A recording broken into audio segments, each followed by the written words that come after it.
Recording has started. Okay, welcome everybody to CMRC October meeting. Just for those that are just new to our gathering, CMRC is about gathering BIPOC groups to form a hub. Our goal is really to share information. Opportunity comes along to us, we share it out to the BIPOC community. And I like to share screen now to show you what our agenda today is. I can get myself situated. Okay, so I'll take a couple of minutes to talk a bit about the National NIH Build Up Trust Grant. The notion, of course, there is that, and then we'll do the rest of the agenda today. And I think the Olmsted County folks are really aware of it. And the goal that CMRC wants to play is that we wanted to make sure that this opportunity that we know about, and we'll actually share it out to various groups already, that this National Institute Build Up Trust Grant is, the whole idea is about building, it's a challenge grant you can apply for National Institute of Health to the whole idea is to build up trust, of course, as the name implies. And of course, the Olmsted County, of course, is really spearheading, as I understand, Olmsted County is spearheading potentially the application of this grant here. This is actually a picture that we capture when Olmsted County came to talk to CMRC, got back 3 or 4 months ago about their emphasis about the community council. And one of the things they do is to build relationship trust. So it's natural, I guess, really is natural for Olmsted County would wanted to look into this grant and apply for it. But the goal of CMRC really is to make sure that we do share this opportunity out to everybody. And really it's up to everybody. You can either take a pass on it to say, okay, it's not really for the groups, or you can apply for it yourself. But then more importantly, I believe that we'd like to be able to get the collective effort to make a stronger case. And because the nature of CMRC is that we tend to convene people, and we've done other projects similar to this particular project. So we want to make sure that we want to share what we've learned before, and also maybe convene other groups as well to be participating in this big grant here. And in fact, what's interesting is that I was listening to the Housing Alliance and last week, and what brought up was Housing Alliance had the issue about trust too, in terms of people that have gone through incarceration, coming out of some situation or of some undesirable record.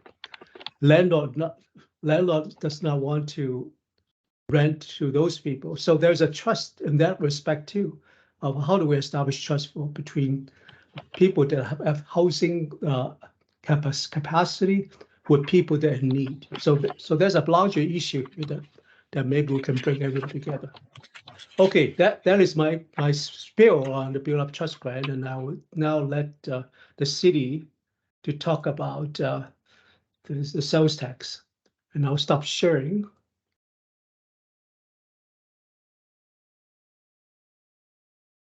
Okay. Good afternoon, everyone. While Heather's getting the slides loaded, I just wanted to say a big hello. Thank you for the invitation and for the gathering of folks that we don't always have access to speaking with or having the opportunity for you all to ask questions. And so I would really love to introduce our Legislative Affairs and Policy Director, long name, Heather Cochran, who's here to share with us some information on the renewal of our sales tax. So Heather, I will let you take it away. I see that you have your slides up already. Awesome. Thank you, Chow. And thanks, everybody. I'm glad we got the slide share figured out. Sometimes that's the hardest part of it all. So appreciate the opportunity to talk to you all. And I know you all have busy other hats that you wear. And so really appreciate the opportunity to share something that the city's been working on and want to make sure that our voters are informed about. So, and Chow, I might lean on you a little bit, or Al, to flag me if there's a question in the chat. Happy to answer at the end, or if it makes sense to stop. Looks like we've got about 20 minutes, and that's usually about how long we go on this topic. So as Chow said, I work for the city and help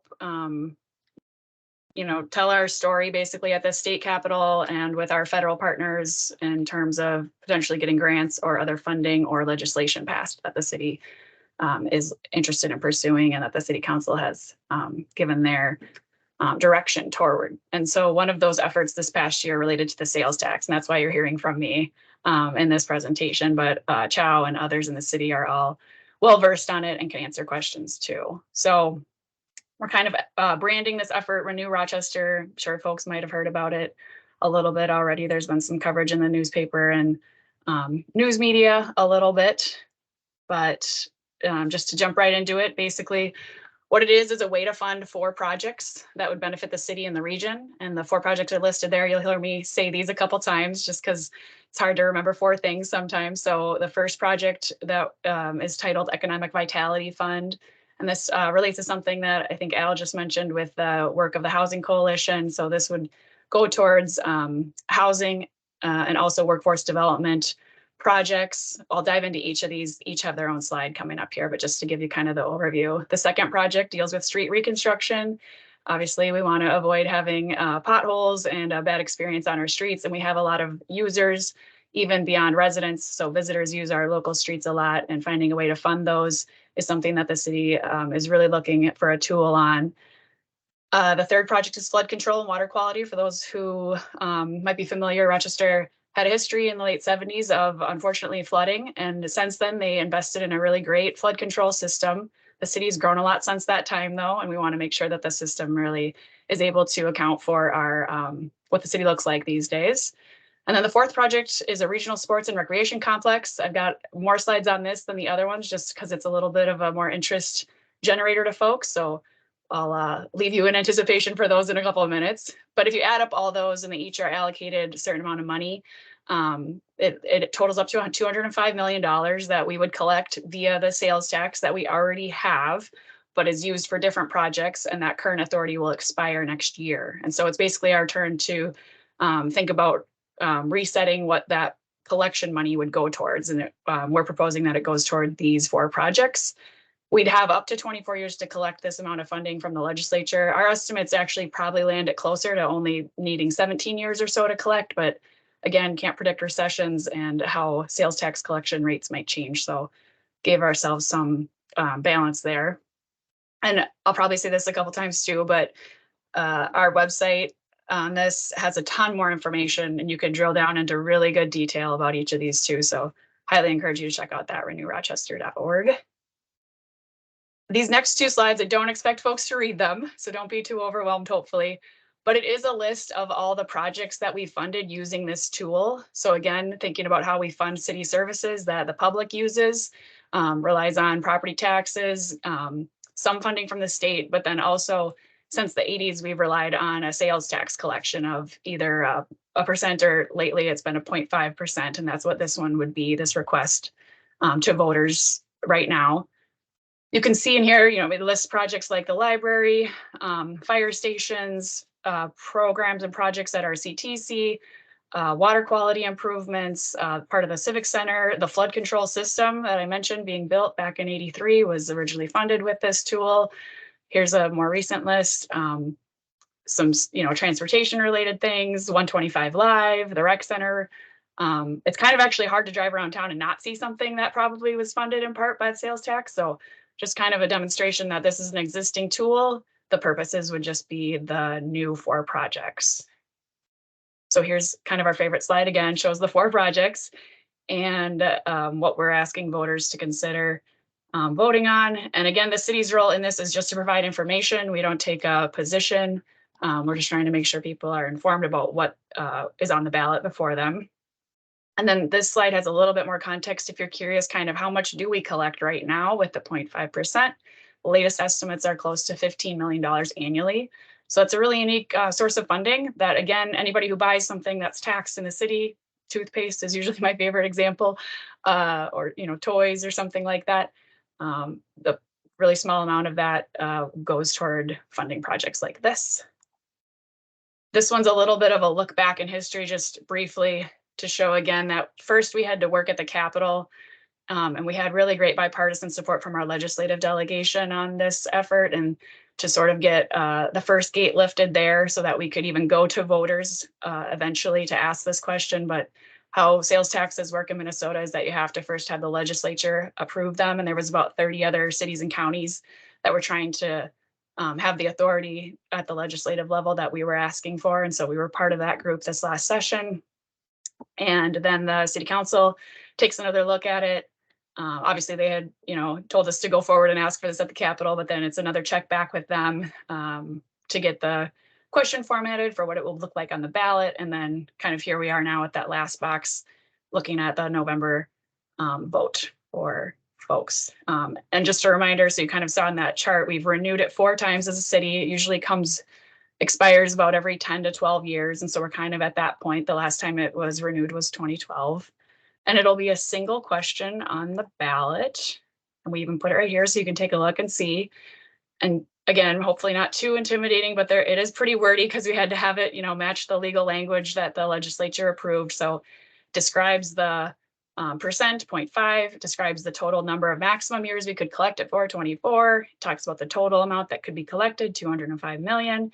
And then it breaks it down A, B, C, D, those 4 projects that I mentioned. Economic Vitality Fund with $50 million, street reconstruction would get $50 million, flood control and water quality would get $40 million. And a note on here, you'll see that it does not allow us to use the sales tax money to remove the 515 dam, which is the Silver Lake Dam. That was something that the legislature put in the language that they really felt strongly about. And then the 4th part is that sports and recreation complex, which would be $65 million. So I'm not a math major, but I'm married to one. So I just kind of think that this slide is a little bit helpful for folks when you think about 0.5%. It depends how much of a total cost you have to think about what part of your purchase would go towards something like this. But just an example, if you buy something that's $1, half a penny is the sales tax that would go towards these projects. If you buy something that's $100, 50 cents of that would go towards these projects. Or my 7-year-old's favorite example, probably maybe $5 pack of Pokemon cards, 2.5 cents of that would go toward the sales tax. And we did have the University of Minnesota do a study to see what the estimated amount of sales tax paid by non-residents would be. And they estimated it at least 43% of the sales tax would be paid by non-residents. So that's basically, if you use our total math with $205 million total collected, it means that $88 million would be collected from non-residents or visitors, essentially, to pay for these projects. So let's dive in a little bit to what are the 4 projects.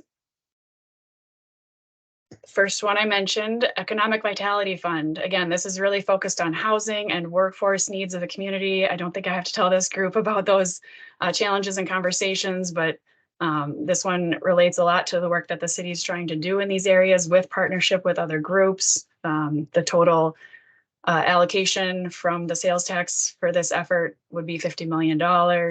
It hits on a lot of the findings from the Maxfield study a couple of years ago, showing our needs, both for senior housing, but also lower income housing, kind of hitting on the partnerships and the opportunities that exist with some pilot programs that the city's done. And also looking at the workforce ramp up and thinking about the community partners that do work in this space and how we can really level our game up in that way. The next bucket is for street reconstruction. Like I said, these are kind of the good and the bad pictures to show what can happen if you're not able to invest in streets. Obviously, we want to avoid that top left one and strive towards the bottom left with a really nice experience for everyone. Obviously, when you have car repairs due to bad street quality, that increases costs for people in their own household budgets, and not something we want to probably have our community experience. So really trying to find another source of revenue for this because the state hasn't, we're the third biggest city. We're 56 square miles. We have a lot of roads and a lot of streets that are used by a lot of people, and trying to find a funding mechanism to really get on this in a way that doesn't leave us behind is something that the sales tax could do. Don't expect folks to read all these bullets, but I think the one that really landed with me the most is that if in 50 years we do nothing, there'll be 354 miles of the city that are in poor condition. And if you think about, obviously, the cost of construction every year goes up. So the best time to try to get at putting more into this problem is, as soon as we can. And I do have a list at the end if you want an example of some of the streets that we're looking at targeting. The third bucket is flood control and water quality. So if you'll remember, this was one of the original uses back in 1983 when the voters originally approved having a sales tax in Rochester. We've grown a ton as a city since then. And we want to make sure that the system, both in where it's located and how it's being kind of kept up, is something that we're able to really get at and think about. Obviously, there's water quality components to the flood control system too, and there's a lot of good work that's happening in the region, and being able to really protect the homes and businesses, particularly downtown, where there is more, connection to the river, and also thinking about the development that the community's had since 1983. Clearly, the city has changed there. So that's a $40 million bucket. And then the last one is the regional sports and recreation complex. So big caveat here, these are pictures that are computer generated. They're not real. They're ideas based on feedback that a group that was assembled, and I apologize, I don't have everyone's title or organization, but maybe even some of you on this call participated in some of the outreach we did in the past couple months to try to really get at what are the needs of the community when it comes to recreation facilities. We know there's pinch points with scheduling shortages for the current indoor facilities we have as a community, and also the outdoor facilities and how they're able to be used or not used in certain types of weather and parts of the season. And so how do we really capitalize on our growing community, again, being the third biggest one and being a regional center for Southeast Minnesota, and also the sports tourism opportunity. So if we think about Rochester's, a unique community where we have most of our hotel rooms that are actually used during the weekday with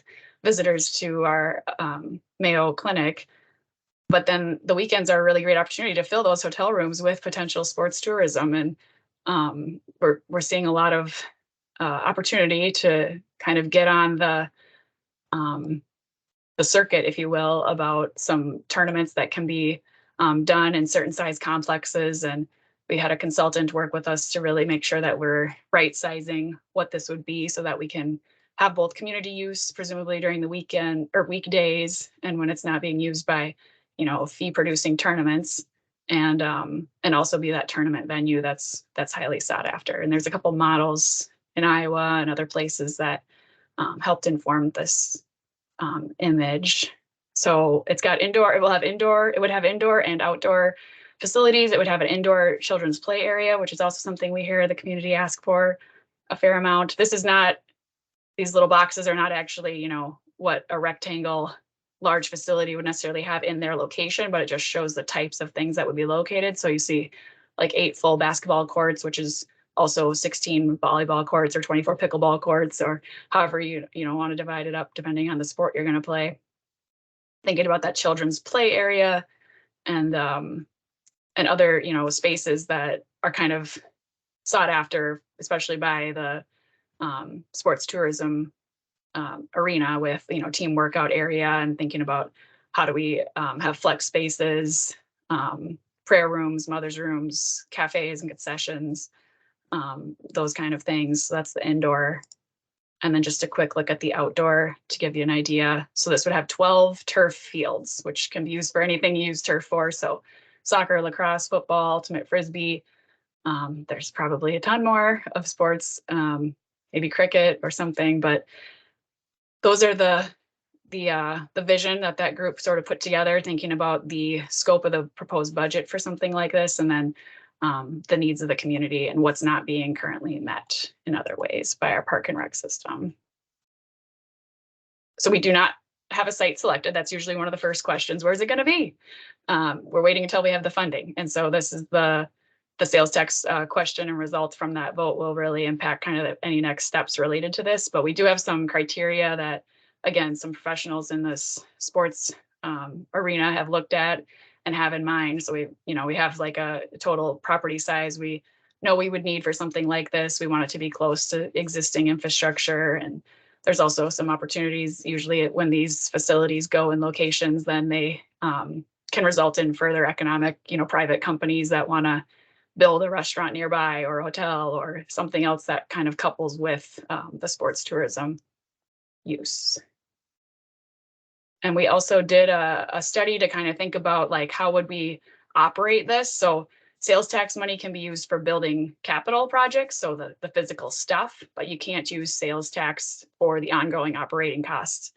I know a lot of you work in the nonprofit world, so you probably totally get that. The operating costs you have to count and consider. And so thinking about what are some ways that we do that, whether it's fully publicly funded or whether there's a private partner that helps market and schedule and navigate that, or if there's somewhere in between. I don't pretend to be an expert on all these numbers, but just I guess to share that we have thought about this some and have some idea of what the pros and cons of each model would be. Again, that would be future decisions and discussions by the city council if the funding for this were secured. And Heather, can I just add a quick note on that one? Yeah. On the funding portion is part of the consideration in that conversation was what would we need to charge tournaments, et cetera, in order to be able to subsidize the cost for local residents, so that the cost or price is not as extreme, and that folks in our community who would like to utilize those spaces would have access from a financial standpoint to use those spaces. So I just wanted to make sure to add that. Thank you, Chow. Yep, exactly. This is maybe a little small and tough to read, I apologize, but it shows we did, again, work with the group that can help kind of mock up what a sample schedule would be for these facilities and how you can balance the public use with the tournament directed use and hopefully provide a good opportunity both for community public use and the more revenue generating side of things, which would be the private tournaments like Chow mentioned a little bit.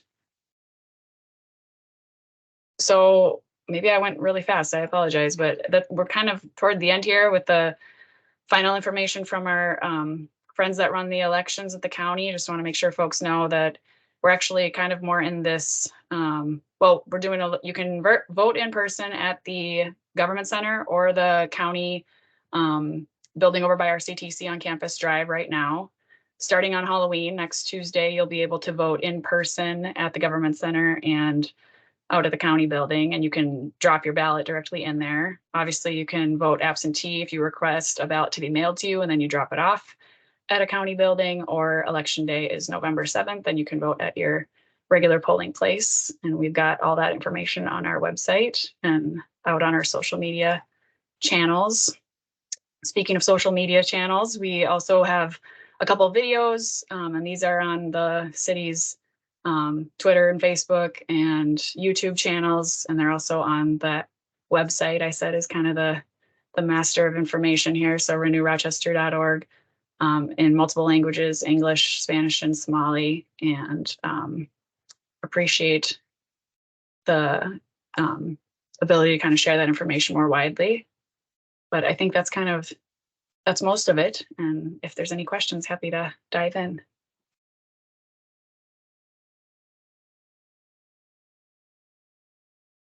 Al, you're muted.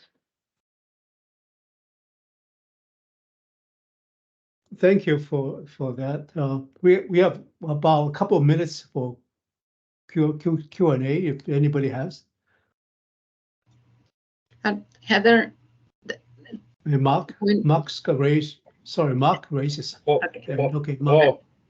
I will yield to Miriam. I think Miriam, Okay. You had a question, and then Thank you. When it's relatable, the information that you're giving us, when it's relatable on like what you gave us a list of things that had been funded in the past. Mhm. That makes sense because we do not know where money comes from to do those repairs. And when you were given the sports center and the scheduling and all those things, this is about, for a lot of the multiracial communities, soccer it's something that they are struggling to find places to play soccer during the week, during the winter months. And with that sales speech, probably you get the votes. I mean, looking at that avenue, there are a lot of people that will vote for things that they have been asking for. Thank you. Thanks. Okay, Mark? Well, yes, Heather, if you go back to the ballot slide, that would be great. If you could. Let's see if I can remember where it is. This one? Yeah. Okay. So I know in the past, it can be kind of confusing to the voter knowing, okay, am I voting for all 4 projects or voting for one of those that are listed there, right? So is there additional clarification that you're doing to be able to educate the voter to say, you know, these are, you know, you're voting for all of these, not just one, right? Do you understand my question? Correct. No, that's a great point, and I apologize if I didn't say it very clearly the first time through. So yeah, it's one question with one yes or no bubble, you know, for all of them, and that's how the city has done it in the past for folks who voted in the 2012 election. When it was last renewed, there was actually 20 projects listed out and one question. It wasn't 20 different bullet point options. So yeah, it's kind of an all or nothing as far as a voter perspective, I think.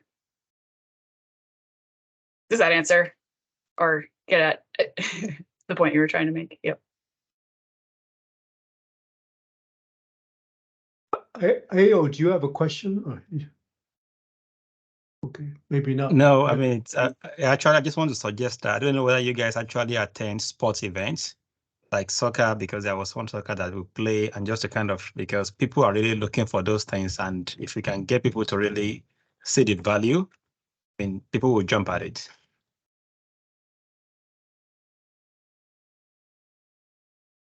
Yes, I was going to look back here to remember that the 12 soccer fields is sort of the scope of the size, but then there is, you know, it says future expansion here. Obviously, this is sort of based on $65 million budget, but if there was future funding for more, that's how future expansion would then be considered or thought about.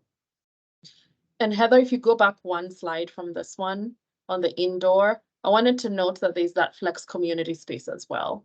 So other than just like the things that are named, there's the opportunity to utilize that space for other types of community events. So I wanted to note that because I know that's something that we've heard from communities about finding space that they can utilize. Great point, Joe. Forgot about that.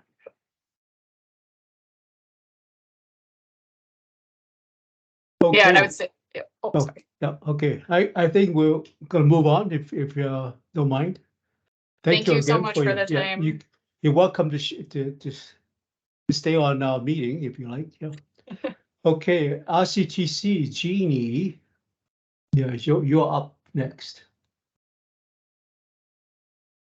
All right, thanks for having me back. Glad to be here to talk a little bit about where we're at on some projects and possibilities of continuing to work together. So I have a slideshow here just to kind of help me stay on track, knowing I just have a few minutes. So met with Al. I should introduce myself first. Sorry for some that maybe I haven't met before. I'm Jeannie Meidlinger at RCTC, and I am the Perkins coordinator. So I oversee the post-secondary side of a federal grant that we have at the college, and I work very closely with some secondary partners at Rochester Public Schools and some area schools. So we'll get into that. So in meeting with Al before coming here, he suggested I just give a reminder of a little bit of a background of the grant and the work that I'm doing in the region with some secondary partners, and then we can talk more specifically about what we've been doing together as a group. So Perkins, in the past versions of the law, had the word Perkins in it based on a gentleman, Carl Perkins, that helped derive the original legislation, and it's now been renamed the Strengthening Career and Technical Education for the 21st Century Act.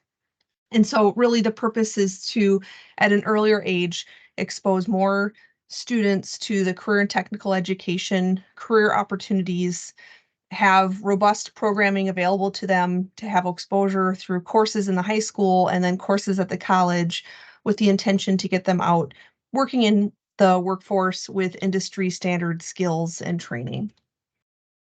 And so within our consortia, I have two secondary partners, Jamie Schwickerath and Heather Hogan. Heather's at Rochester Public Schools, and then Jamie supports the other districts listed: Blooming Prairie, Byron, Hayfield, Cassamanerville, Pine Island, Stewartville, and Triton. And the Perkins Consortia, we have a plan that is a 2-year plan.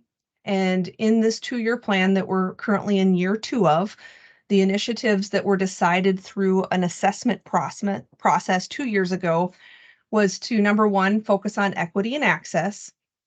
And some examples there is getting some materials in several languages. Number 2 is professional development. And number 3 is program approval. And so that's a very specific Perkins term, having to do with making sure we have the right equipment, the right curriculum, and all of the career exploration events that take place in the high school. So then to bring it to where we've been at with this group, and I appreciate the opportunity to be here and to work with all of you to kind of talk about what's happened so far, our progress so far. Starting in January, I came to my first meeting to meet all of you and to talk about the grant and the possibility of working together. And then February through March, we did some initial project development and started with one kind of focus, but then shifted to another focus. And also during that time frame with the grant, I was working with IMAA to have some documents translated, and also including interpreters at some of our events to try to have more access for people at RCTC. And then with the CMRC group, April through June, worked with Emmanuel on a focus group, and we were provided with a final report with lots and lots of ideas and areas that we could work on. I took that report and presented that to my supervisor, who then shared it with the administrators at the college. And so through an internal review and looking at data, we did some early stages in the last few months of what some possible next steps could be. And so I'm here today to talk about what a next step could possibly be. And so I was directed by my supervisor that the space that I have some control in and can do some work is where we impact specifically the CTE programs, or the career and technical ed programs. And so it came out several times in the report from Oyo's company that there's a need for videos in Somali. And so if that is acceptable as a next step for the group, I would provide an RFP to be able to then go through the process to see what organization or group of people would want to work on that project, with the plan to be able to have a contract in place, produce videos. Oh, and I have an error there, sorry.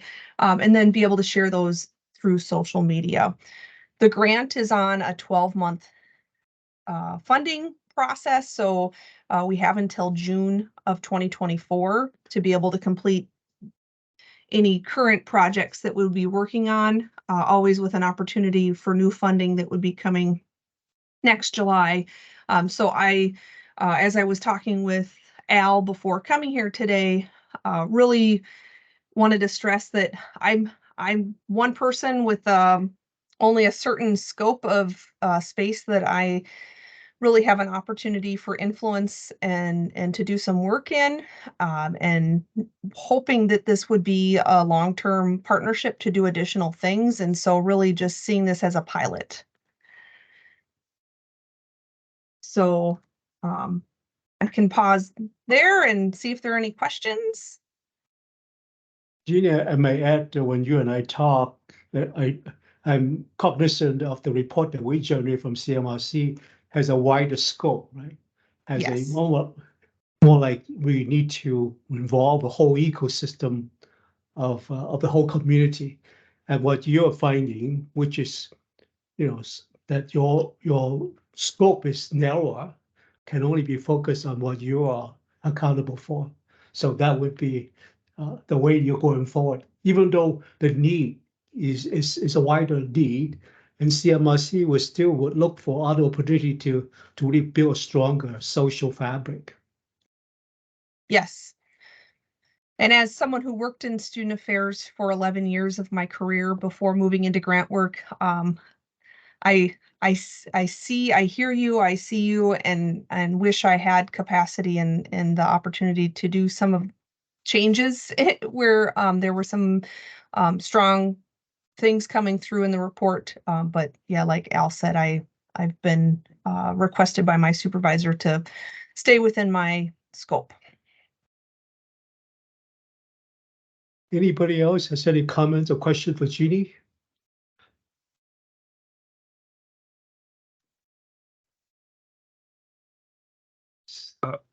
Mine is not. I don't know whether this is a question because I know based on the work that we did, I know it's not only Somali where we need videos because we have other languages too. Because I know Spanish actually is even one of them, and I know Hmong also is one of them. There are a couple of other languages that we might need materials for them, videos for them. So, is there any plan to work on those as well?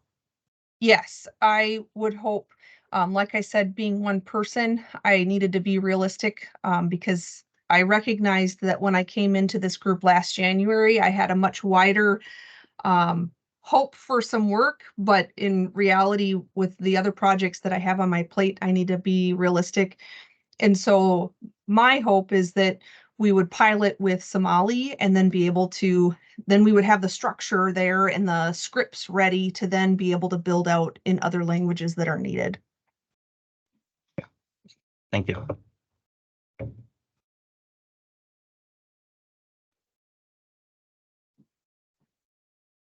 Okay. Thank you, Jeannie. Thank you for the report back to us. And maybe one more question. Is the final report that we issue, is that now publicly, can we display it publicly or not, in your opinion? I would say we would want to have further conversation, Al. Yep. Okay. But so if this sounds reasonable as next steps, then I'll provide an RFP document. Should I send that to you, Al? To see what groups might be interested? Yeah. In that work? Could do that. Okay. Yeah. The whole Okay. idea again is CMRC would share it out to the wider community and then let them either take a pass on it, like I said, right? Or they can apply in their own way. Yep. Or we can collaborate, right? Through a CMRC kind of help, like we did last time. Yeah. Okay. Sounds great. I'll get that to you soon then. Okay, thank you. Okay, Thanks, everyone. Thank you, Judy. Okay, next up is Olmsted County talking about the park co-designing. Yes, thanks, Al. Let me just share my screen here and move you guys back over here. All right. Oh, and I see there's a hand up. Did you want to do that first? Oh, who's Not sure. I Maybe didn't not. see the hand Oh, myself. okay. Maybe it was a delay or something on my end. Sorry. All right. Hi, everyone. My name is Shay Baumbeck, and I am with Olmsted County Public Health. And I am here presenting tonight along with my colleague, Muse Abdi. And we wanted to let CMRC know about a co-design project that we are recruiting for right now. And it is a co-design project specifically looking at park liaisons and looking at specifically options for if cultural liaisons would increase participation in our parks. So let me just, there we go. Okay, so the focus of this co-design project, again, which is going to be led by Olmsted County Public Health, is to increase park utilization and participation among Olmsted County's immigrant and refugee residents. And if I can just pause here for 1 second, we also want to make note that we do see future co-design projects also looking at other community groups in the future as well.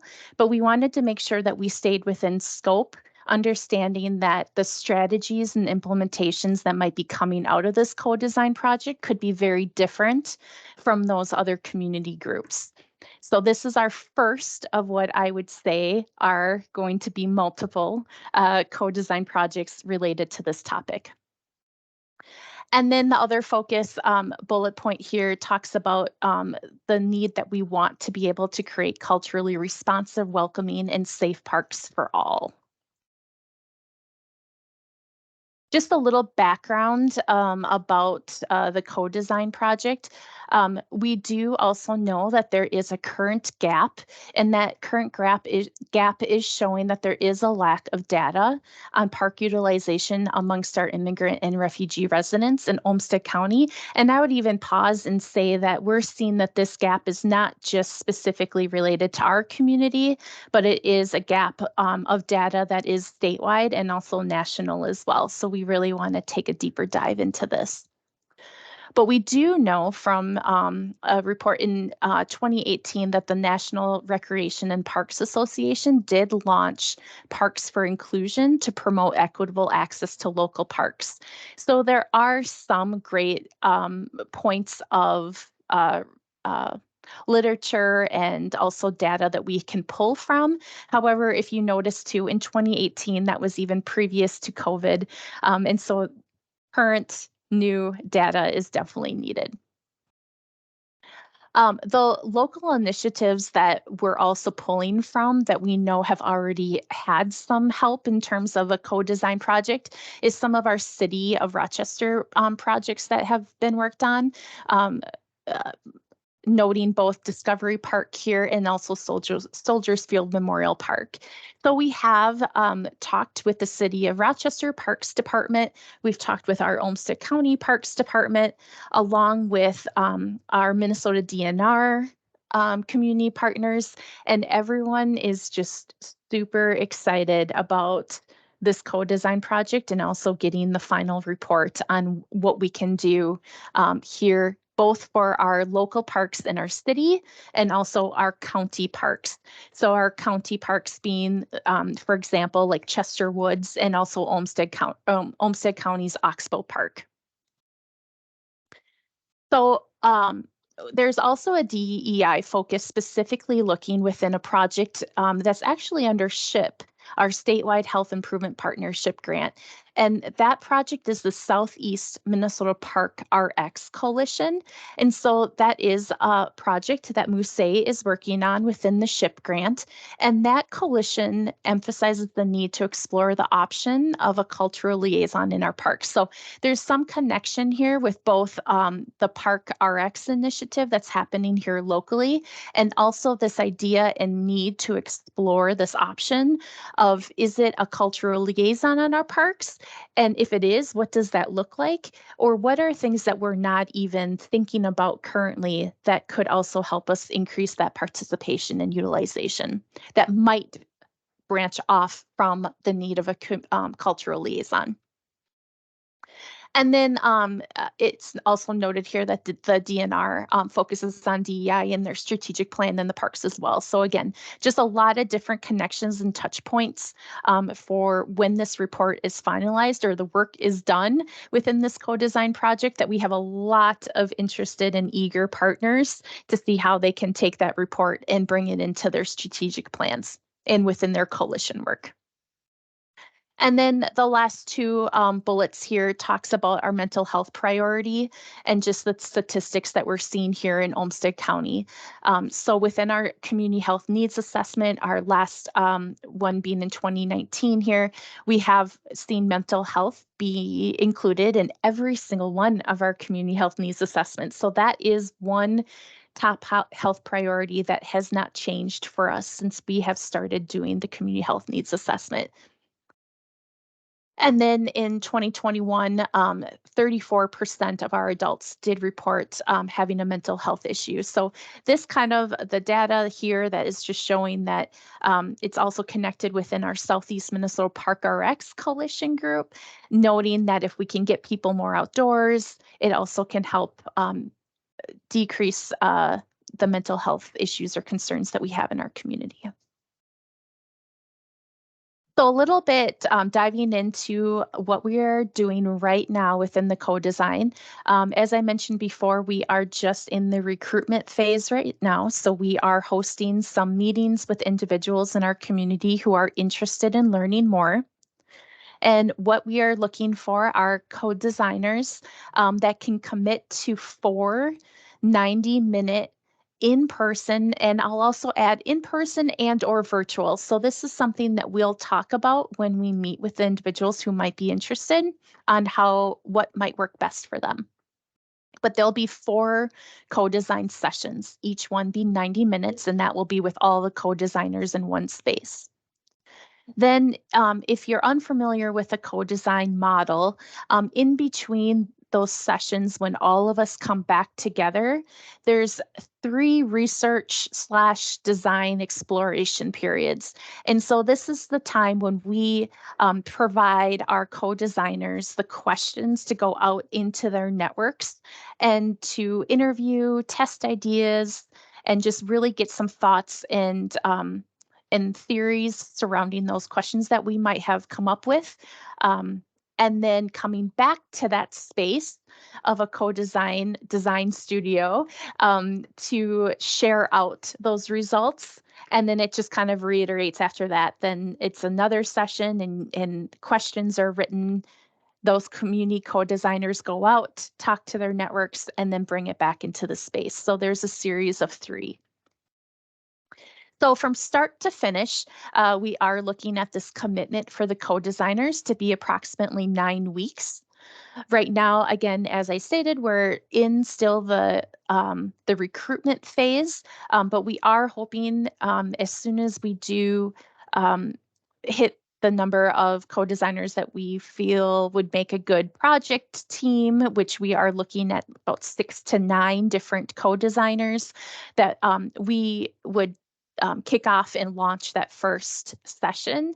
And we are hoping to do that in November. So hopefully beginning of November, but I'm even like, I don't know about you all, but I'm still trying to come to grips that next week is already November. So when I say beginning of November, I am not speaking next week.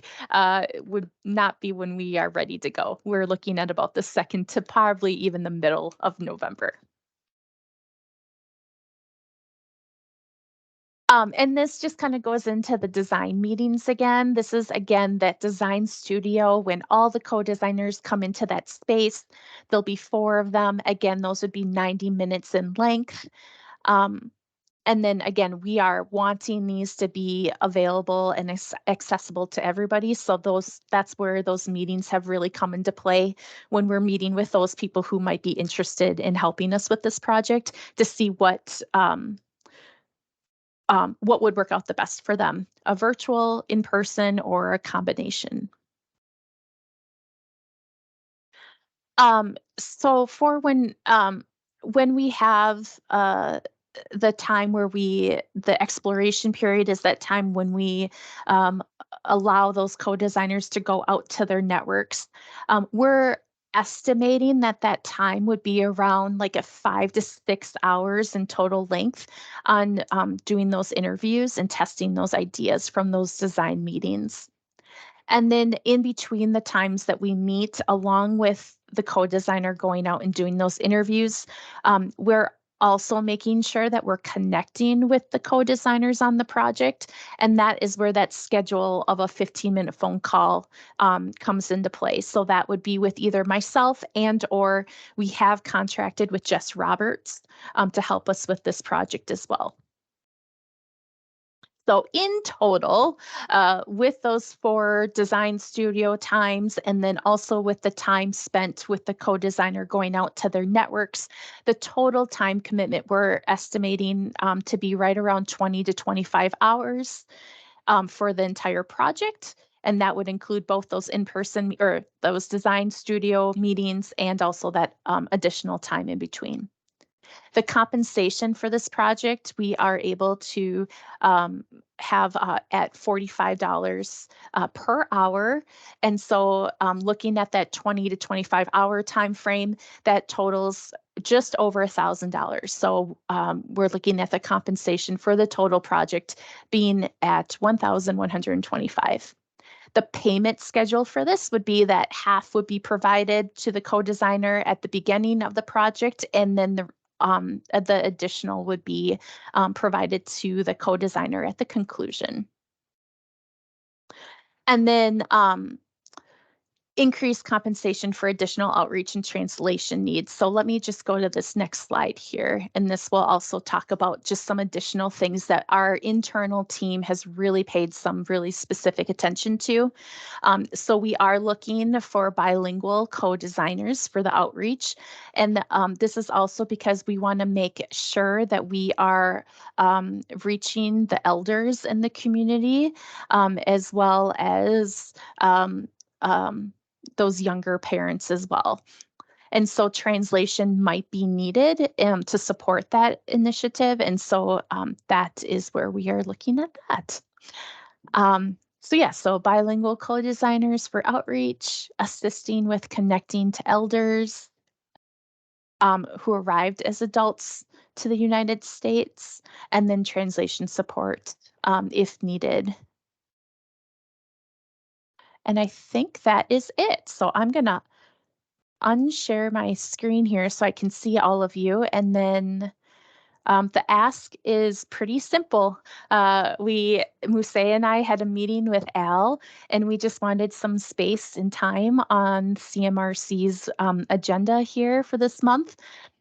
And I can put my email in the chat. And if you know of anybody who might be interested in helping us with this project, it's as simple as just having them email me and I'll take it from there. I'll set up a quick 30-minute meeting with them, if you want to call it a meeting, but just a phone call with them. And I'll go over any questions that they may have, and we'll go from there. But any questions that the group might have before Muse and I leave this evening?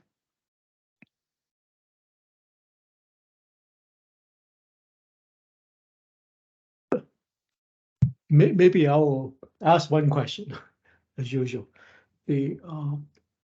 So at one time when we start talking, there were some specific groups that you are really lacking access to. Is that still the case? In particular, is the Asian groups that you have difficulty accessing. Is that still the case? Yeah, right now, from the interest that we have garnered already, we are still looking for both individuals from our Asian community and then our Somali community for sure. Those are 2 different community groups that we are still looking for individuals. Also, I assume that you also may be working with IMAA as well, right? Because they have access to immigrants and refugees. Yeah, yes. I mean, as amazing as CMRC is, we have definitely made sure that we're connecting with our other community partners as well. And so that includes RHCP has really helped us out with the Mayo Clinic, IMAA, as well as even United Way. And so we've definitely have received some interest from multiple different touch points that we've sent out communication to. I've also submitted to you some potential connection to the Chinese restaurant folks. That Great. if you're interested, we can talk some more too. There are a lot of workers there that may satisfy your scope of needs, right? That's perfect. And I see that Muse has already put in the chat. So thanks, Muse. You're on top of things. So both of our emails are there, and both of us would be happy to connect with anybody who has questions. Anybody have any questions? If not, we thank Shay and Muse. Well, yeah.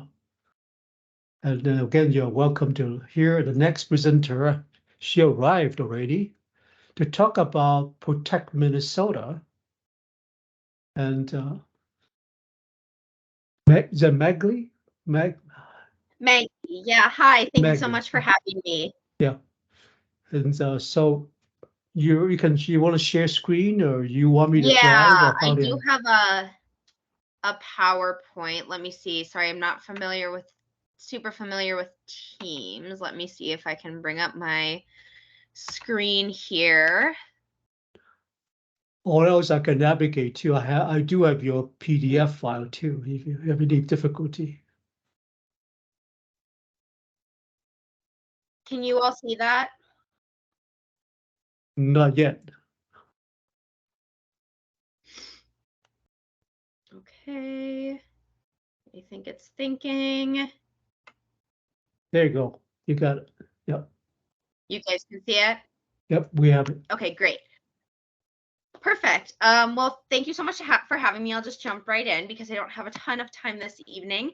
My name is Maggie, and I'm the Executive Director of Protect Minnesota, which is the only state-based, statewide gun violence prevention organization here in our state. And I'm just here to share a little bit about the landscape of gun violence in Minnesota and some prevention tactics that groups like yours can take to end it.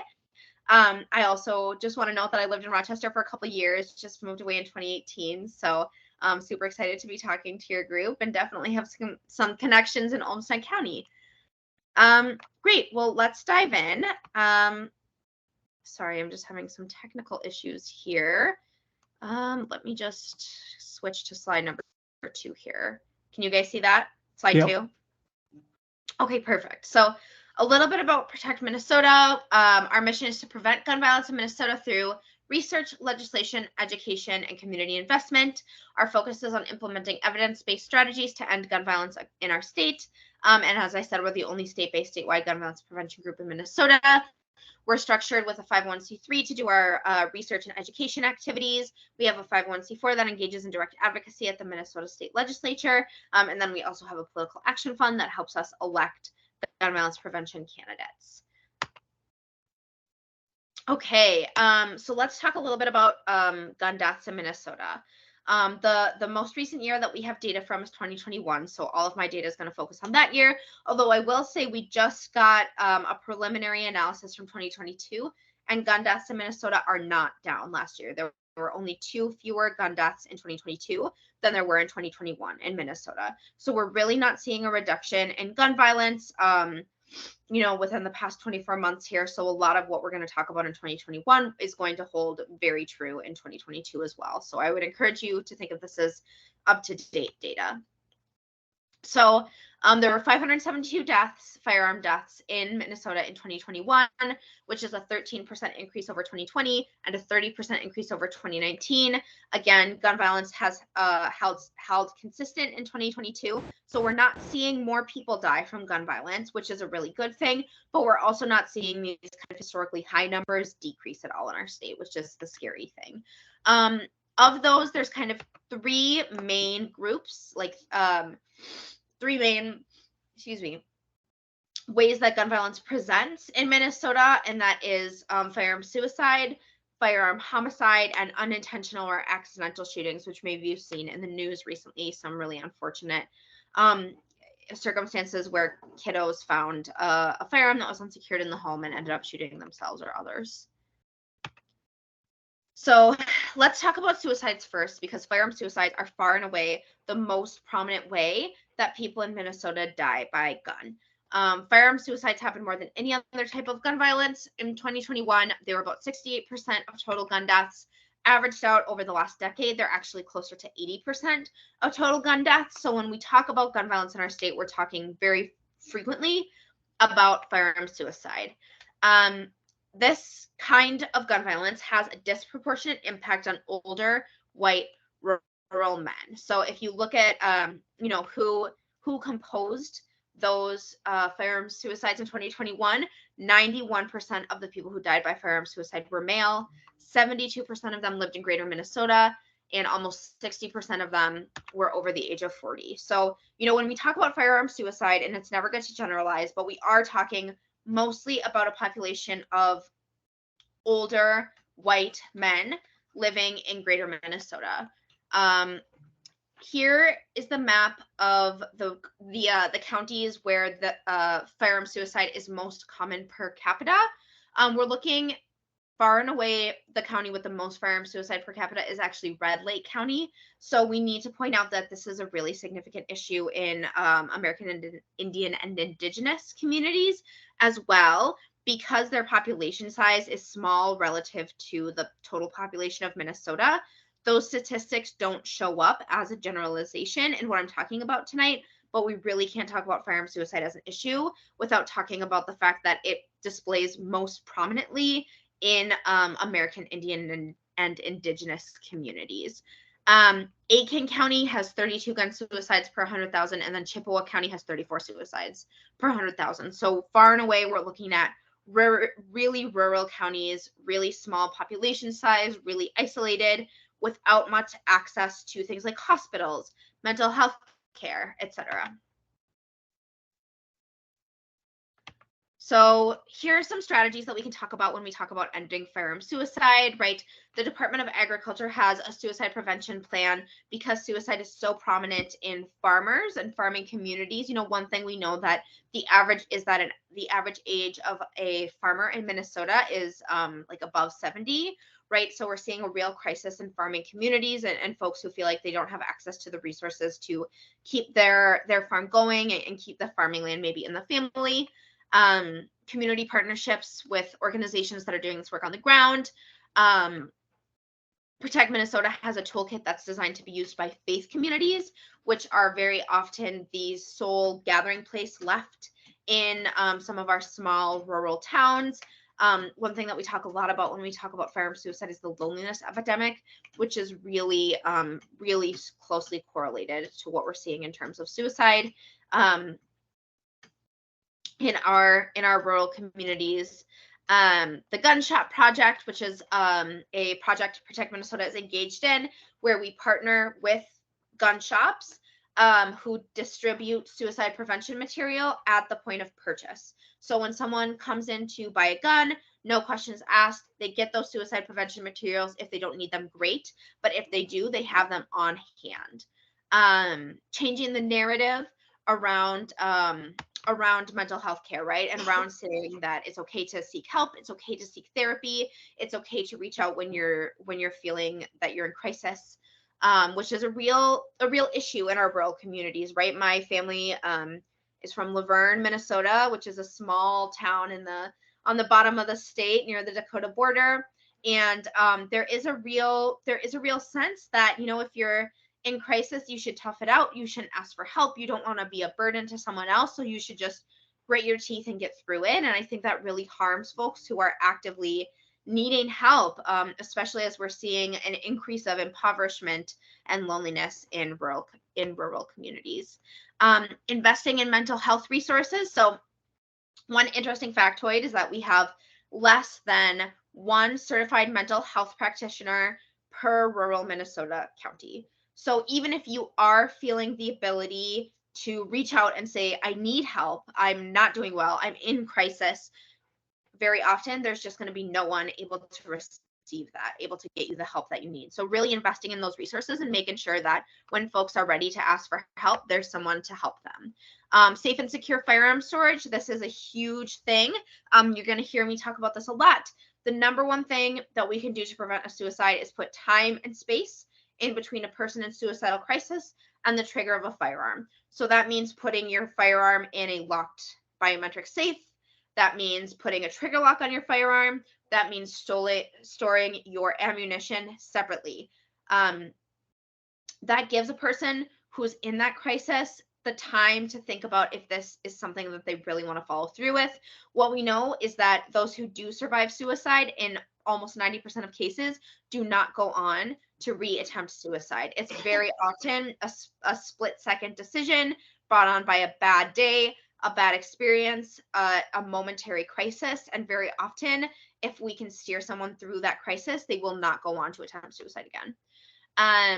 Gun storage mapping, so making sure that folks who are in crisis and don't want firearms in their home have somewhere that they can store those firearms off-site.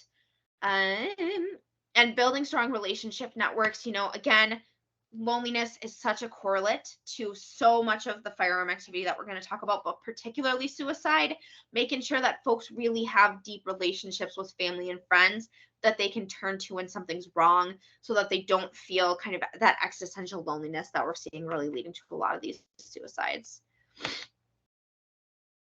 Okay, the next most common type of gun violence that we see in Minnesota is community gun violence, or homicides, right? So this encompasses a lot of the way that gun violence presents, right? Domestic violence, interpersonal, interfamily violence, gang violence, all that kind of stuff kind of falls under the umbrella of homicides and community gun violence.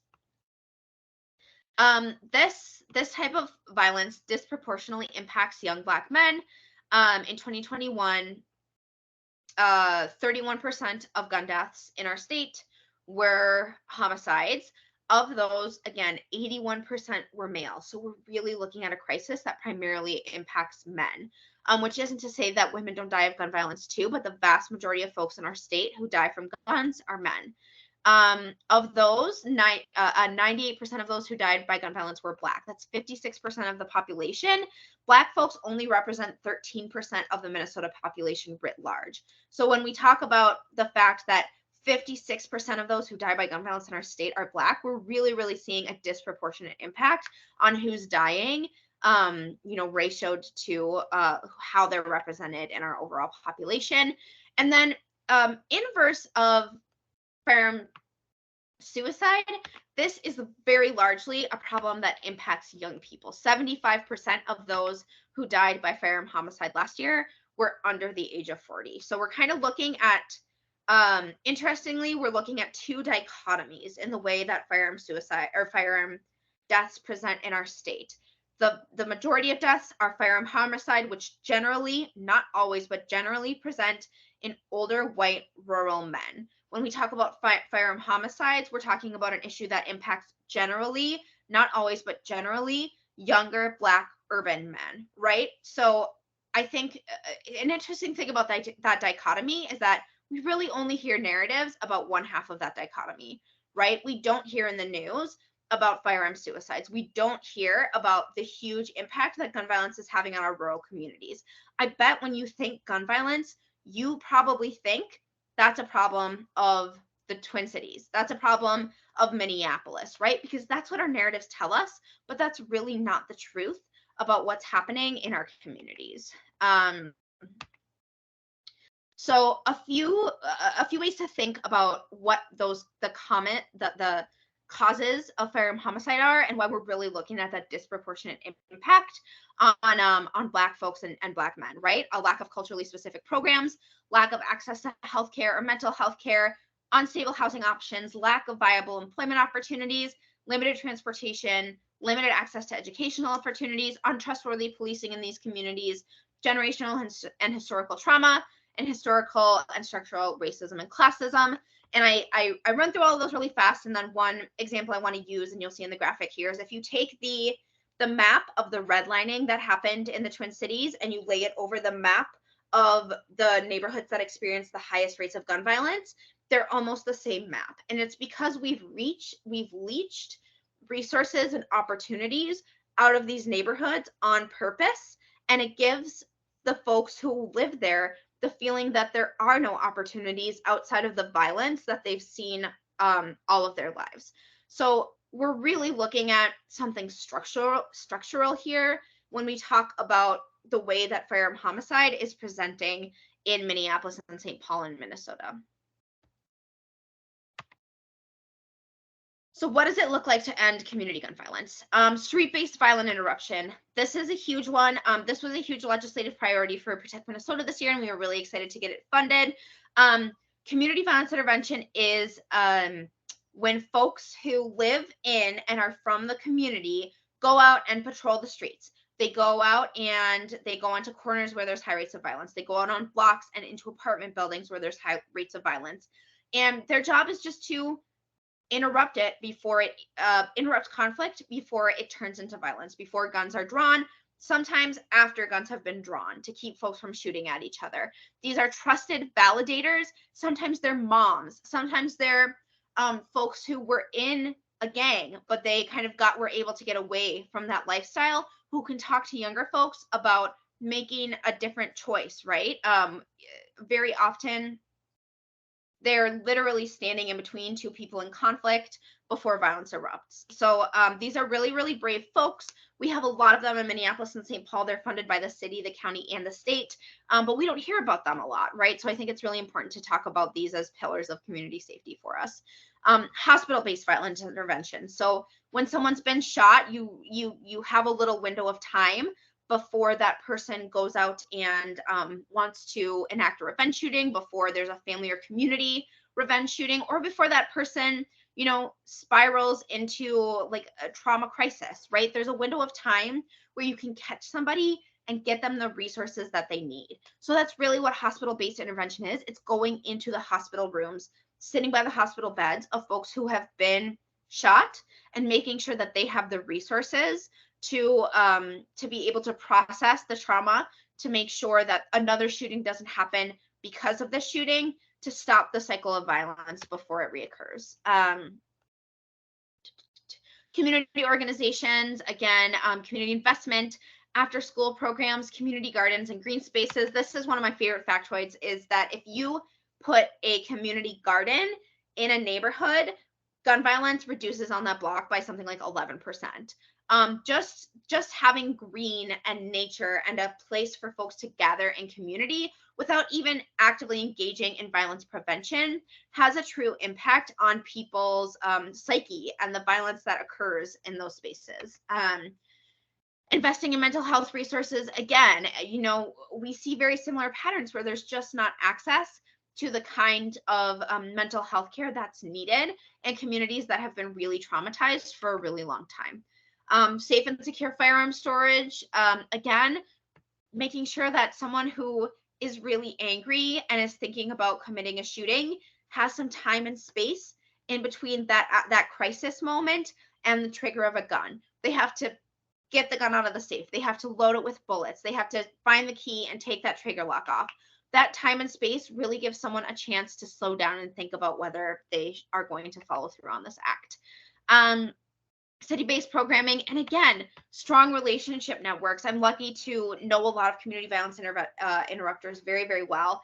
And a lot of what they talk about is that, you know, the young people who are committing violence really don't feel like they have someone that they can turn to when they're in crisis. They have a lot of big feelings that are bottled up, and they don't have anybody that they can tell about it. So really making sure that, you know, you are that person for a young person that they can talk to when they're having a moment of crisis is really invaluable.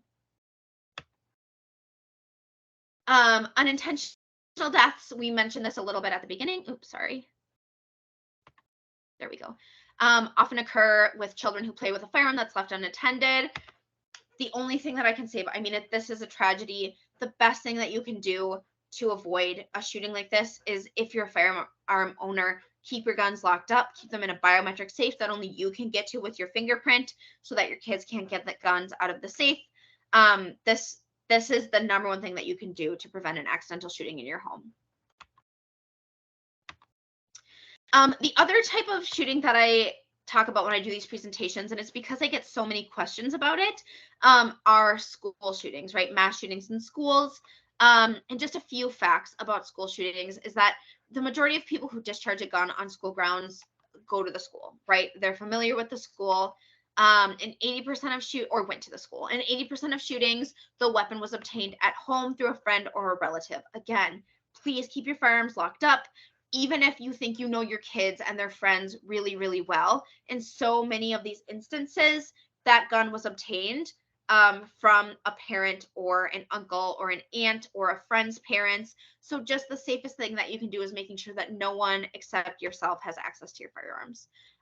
In all school shooting incidents, there are warning signs before the shooting happens. And I'll list those off really quickly: withdrawal, bullying, excessive anger, chronic loneliness, persistent thoughts of violence, making threats, bragging about access to guns, or recruiting accomplices. And in 77% of instances, there's something we call leakage, which is when a shooter makes their plans known in advance. And the question really is whether we take those seriously, or that leakage seriously or not, right? So solutions around school shootings: create a positive, safe learning environment for all students. If you haven't read James Lindsay and Jillian Peterson's, they're Minnesota professors. They wrote a book called The Violence Project, which is really a first of its kind deep dive into mass shootings and really the people who commit them. A real key correlate is loneliness, a real key correlate against all types of gun violence, but we see it again here in mass shootings and school shootings. Very often, this person simply feels like they have no support system, no network, and nowhere to turn when they're in crisis. Safe storage in the home, threat assessment programs, so that when leakage occurs and a young person makes it known that they're going to commit this act of violence, the school or the district has a system, a panel set up of experts who can help decide, is this a real threat? At what point do we get law enforcement involved? At what point do we refer the student to mental health services? At what point is it harmful to get law enforcement involved? So we just make sure that the student has the resources that they need within the school, versus at what point is that a danger? That's what threat assessment is. It's these teams of experts that operate within the school who can help make those really tough decisions. Mental health counseling available for students, security measures in schools, emergency procedures in place. And one thing that I always like to talk about is that active shooter drills have been proved to not be helpful, right? They're still required in Minnesota. What we know is that they traumatize kids, and because almost all shooters are a go-to or went to the school, they know where everybody's going to be, right? It turns kids into sitting ducks. The best guidance that exists right now for if you find yourself in an active shooter situation is run, hide, fight. First, run, get yourself out of the situation if you can. If you can't, hide from the shooter. And if that's failed, try and fight your way out of the situation. It's icky, it's awful, and it's not something that we should have to teach school children, but that's the currently accepted safest guideline for if you or your school children find yourself in an active shooter situation. So some key takeaways. Gun violence is a racial and class justice issue. While Protect Minnesota works to address and prevent gun violence, we'll never be able to solve this issue in its entirety until societal action is taken to promote equality and equity across neighborhoods, and our communities are grounded in healthy relationships that build trust and support. You know, I've sped through a lot of this because I only have 25 minutes, but I do hope that one thing that you take away is that we can't solve gun violence if we don't solve the other things that are plaguing our society. Like, I think there's a lot of really important regulations that we can put in place around guns, but until we're able to solve the inequities that create violence in the first place and those factors that create crises in people, gun violence will not go away. So it's important that it's important to my perspective that we do the gun regulations, that we make sure that folks who own guns are safe to do so. But we also need to focus on fixing inequalities in our society. And then ways to help: contact your legislatures, especially, you know, when we're in session and gun violence prevention bills are up. Make sure your legislators know that you support that kind of legislation. make sure you're voting for legislators who represent your interests in safer communities. Support community-led groups working to end gun violence, like Protect Minnesota, volunteer with Protect Minnesota, donate to organizations like ours, and talk about safe storage with your friends and family. And again, something that's not on this list that I do want to emphasize is building those strong relationships in your own life, right? Being someone who really is a source of support for the folks in your life. Okay, that was a lot of information. I talked really fast. I threw a lot at you. I think I have a few minutes here to take questions. Is that right? If anyone has some.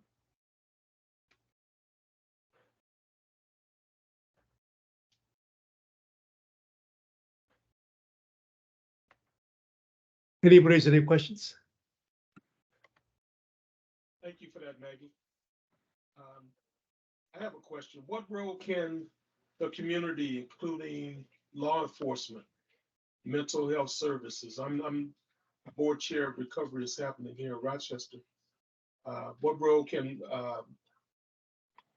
law enforcement, mental health services, and families play in preventing school shootings and responding effectively as they occur?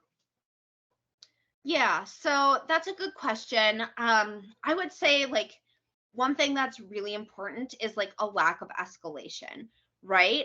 So for students to feel like they have the support systems that they need before it erupts into an extreme act is super important. So making sure that we have these support systems in place kind of before crises occur is really important. So often what we see in reaction to shooting is just that, a reaction. And what we really need is for students to be able to say, I'm in crisis, I need help, and to have someone to respond to that. For when a student makes a threat and law enforcement needs to get involved, for that student not to feel like their life is ruined forever, right? For that student to feel like I made a bad decision, but I didn't kill anyone, and I was stopped in time, and I still have a pathway to live a productive life. For young people who we see commit most of these shootings, they have really squishy brains. They're still learning. And, you know, if they didn't have easy access to firearms, we wouldn't be seeing the shootings the way that we are now, right? So to give young people the grace to make really, really big mistakes, that and to be able to react to that before it escalates to the point of folks actually being killed, I would say is a really big thing. Thank you. Appreciate that, Maggie. Thank you.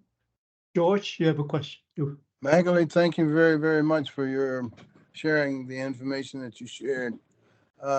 We have groups in this community that are doing some of the things that you talked about.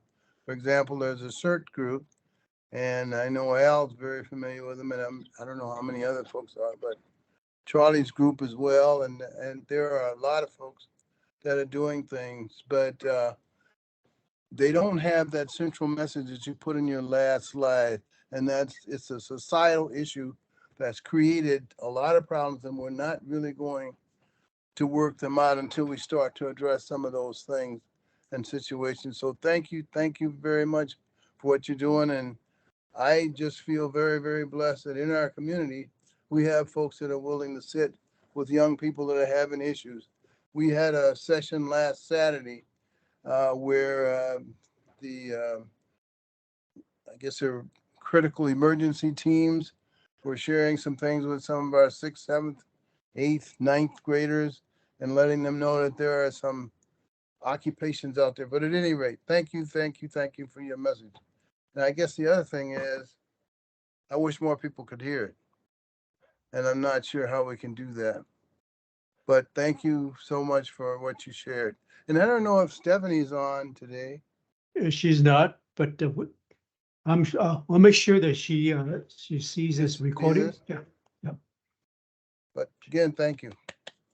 Thank you for your comments. And you know, my hope would be that now that you all know a little bit more about gun violence, that you're able to share that message when it comes up in conversation. And again, you know, George, I think to your point, it's what we all do to make the state that we live in a more equal and just place. And anyone who's doing any of that work is doing violence prevention and gun violence prevention work, in my opinion. Do you have any specific statistic about Olmsted County? How do we compare in the homicide rate and also suicide compared to other? Yeah, you know what? If you give me 2 seconds, I can pull it up. I have my report here. It might take me a minute to pull it up, but I could run a filter for Olmsted County and see how you guys do.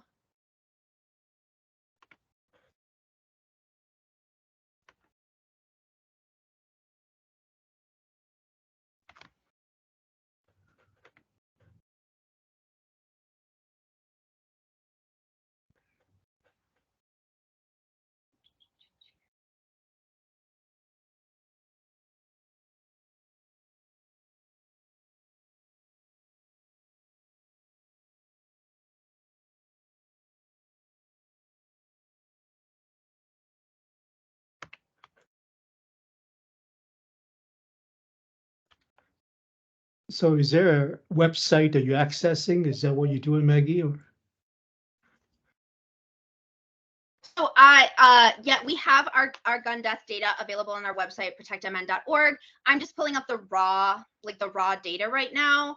okay. So that I can just run a report, run a filter for Olmsted County and see what comes up. So I have the report up. I've got a pretty old computer, unfortunately, so sometimes it takes a minute to load. I apologize, but let me just run real quick the data for Olmsted County. Olmsted. Okay, so in 2021, 3, 4, 5, 6, 7, there were seven gun deaths in Olmsted County. Of those, 1, 2, 3, 4, 5. 5 were male, 2 were female. Let's see. All but 1 were suicides. Yeah, all but 1 were suicides. And So yeah, Maggie, I guess I don't really need the answer right away, to be honest. This is what I'm just out of curiosity. How do we compare? But so we don't want to take up too much time. That this is not a critical question this moment, oh, sure. Yeah. yeah. And sorry, I would say in terms of comparison, you're right about average given the size of your community, of the county, you're right about average. And then another, when I first, you and I start talking to each other, I had the assumption that you were into gun control, gun regulation. Now I'm hearing, I'm glad that I'm hearing another approach to resolving this issue that is less about, insisting upon, taking guns away at first, the Second Amendment type of issue, which is really controversial.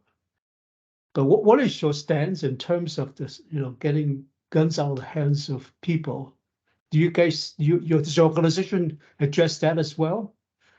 Yeah, so I would say for us, it's a yes and, right? We don't have a position on the Second Amendment. It exists. If you want to own a gun, that's your right per the amendment. Our position is that if you make the choice to own a gun, over 50% of Minnesotans do, that you should be legally able to do that. You should be a safe person who owns a gun, and you should do everything in your power to make sure that that gun is never used in a way that you don't intend it to be used, and it's never used in an illegal way. So a couple things that we worked on this past session that we were excited about were extreme risk protection orders, or red flag laws, which were passed in Minnesota, which means that a family member or a member of law enforcement can file a petition in court to get someone who's demonstrably a danger to themselves or others, to have their firearms removed, first on a temporary status, 60 days, and then it can be extended to 2 years, I believe. So for me, that's an example of, we just want to make sure that guns aren't in the hands of folks who are dangerous, right? Folks who are going to commit suicide or going to commit an act of homicide. So we believe that So we don't take a position on gun ownership. We just believe that if you do own a gun, you do it safely. Okay, thank you. I think our time is close to closing, so thank you very much again for sharing information for us. And this session is being recorded. It's been recorded, so we'll make sure the public actually sees it too. Thank you. Sure. Well, great. Thank you so much Yeah, for having thank you very me. much. Bye. Yeah, thank you. Bye. I'll close a little bit just to say one thing, that tomorrow morning at 7 o'clock-ish, the CMRC is going to pitch a community health portal to Mayo Clinic, by the way. We have about 20 minutes of a pitch session to Mayo Clinic to pitch about a community health portal. The idea about building out a platform, a technology platform that can support collective impact. And we are up, 7 o'clock, actually, I think it's 7:30, about that time, to pitch to a bunch of Mayo Clinic pretty high-powered people, including the chair of the Mayo Clinic Medicine, Department of Medicine too. So it's going to be interesting, how we're going to do it. Folks that have submitted their letters of support are welcome to be there. But I will be there, of course, to pitch it. It's only about 20-30 minute pitch that they use it like a shark tank, or they call it walleye tank method. You only do it, you only about 2 or 3 minutes to pitch your thing, and then they have Q's and A's for about another 15-20 minutes. So I just wanted to share the information out and see what happens. My belief is, even if we don't win, that this notion about building a dashboard, a portal to gather up information, share information, would be good for not just the health indicators, but also about other things too, including, I think, what we heard today about gun violence and all that. Okay, otherwise, anybody else I want to announce anything in closing? Otherwise, thank you all for coming. Okay, bye. Good night. Good Okay, evening. Bye. Al, Bye-bye. Bye-bye. Yeah. How are you? Al? Yeah. Yeah, can I talk to you? Can I call you separately Oh, yeah, sure. Yeah. Yeah. Yeah. for tomorrow's morning? Oh, okay. That pitch. Or people can drop off. I can just need to talk to Okay. you. Give me Yeah. a call then.